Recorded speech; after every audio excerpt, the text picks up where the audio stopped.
नमस्कार मित्रांनो, शिवा 8 ऑगस्ट भागामध्ये शांताबाई आणि सुहासला पोलीस घेऊन जातात.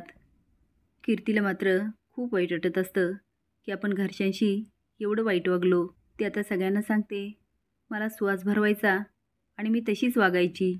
हात जोडून म्हणते, प्लीज मला माफ करा आणि शिवा तू पण माफ कर. तू घरात आल्यापासून मी तुला त्रास दिला. आता दिव्या हात जोडून म्हणते, मला पण माफ करा. मी पण तुम्हा सगळ्यांना खूप त्रास दिला. आता सगळेच गोड होतात. शिवा छान साडी नेसते. आशू तिच्याकडे बघत राहतो. ती म्हणते, आशू असं का बघतोस? तो म्हणतो, का माझी बायको आहे, मी बघल. ती म्हणते, हो का तुझी बायको का? आशू म्हणतो, शिवा खूप सुंदर दिसतेस. शिवा म्हणते, अच्छा म्हणजे या पहिले सुंदर नाही दिसले, आज दिसले. आशू म्हणतो, नाही तू कायमच सुंदर होती, पण तुला ओळखायला मीच उशीर केला.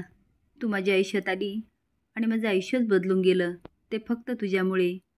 लक्ष्मी म्हणतो, शिवा तू पण बोल की काहीतरी. भाऊ म्हणतात, बोल.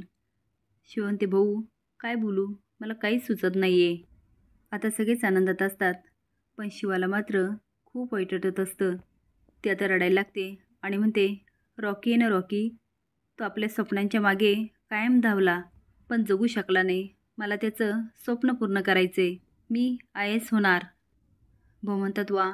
आणि आता सगळे शिवासाठी जोरजोरात टाळ्या वाजवतात. आशू म्हणतो, शिवा हो मी कायम तुझ्या पाठीशी. सगळे म्हणतात, आम्ही पण. आता शिवा संपदाकडे बघते आणि दोघी एकमेकीला मिठी मारतात. संपदा म्हणते, वहिनी मी तुझ्या पाठीशी आहे. रॉकीचं स्वप्न पूर्ण करण्यासाठी मी कायम तुझ्यासोबत आहे. असेच नवीन अपडेट जाण्यासाठी लाईक आणि सबस्क्राईब करा. धन्यवाद.